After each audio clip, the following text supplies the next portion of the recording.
Because right now, devastating and deadly flash flooding is sweeping through central Texas with at least 20 children missing from a summer camp in the area. That camp saying that they have been hit with catastrophic damage. They say they do not have power, Wi-Fi, or water. And again, at least 20 campers are believed to be missing right now. It's all happening about 2 hours west of Austin, Texas. Just in the last couple of hours, you see some of the images here. A car swept up in the floodwaters. Local authorities say at least 13 people in all have died. Here's what officials have said so far. Suffice it to say, this has been a very devastating and deadly flood. According to the National Weather Service, the river rose from 7 feet to over 29 by 4 in the morning. There are a lot of questions about how this took the area by surprise. But for now, let's bring in meteorologist Bill Cairns for the latest. Bill, explain to us where things are now and big picture. How did this flooding event in Texas happen? Yeah, so unusual, and the timing, just the way everything came together is just a nightmare. Going into the holiday, thunderstorm in the middle of the night in hilly terrain, and we got campers on the river. We got all these camps with kids at them on the river too. So here's the radar that went through 10 p.m. last night to 10 a.m. this morning, and you could just see it just sat here, all this heavy rain. And we talk about the Texas hill country.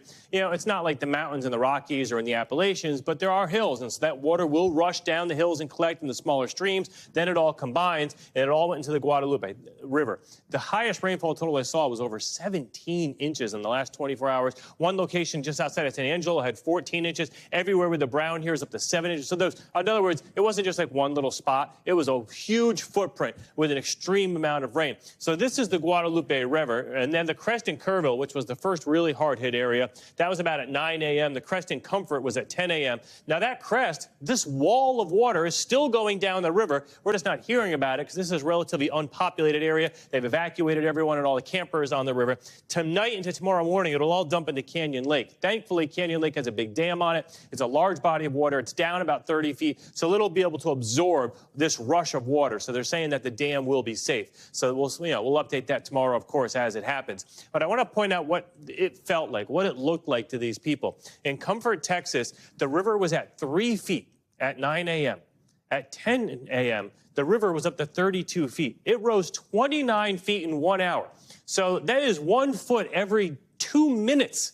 So if you're woken up in the middle of the night in the water, and it's not just like water, there's like logs, there's debris all in the water that's rushing through. So you can see why this is devastated and taken so many lives already, and that number is going to jump. This was the 5th highest that's ever been measured, the river also. So it wasn't just a fast-moving, rushing wall. It was also extremely tall, too.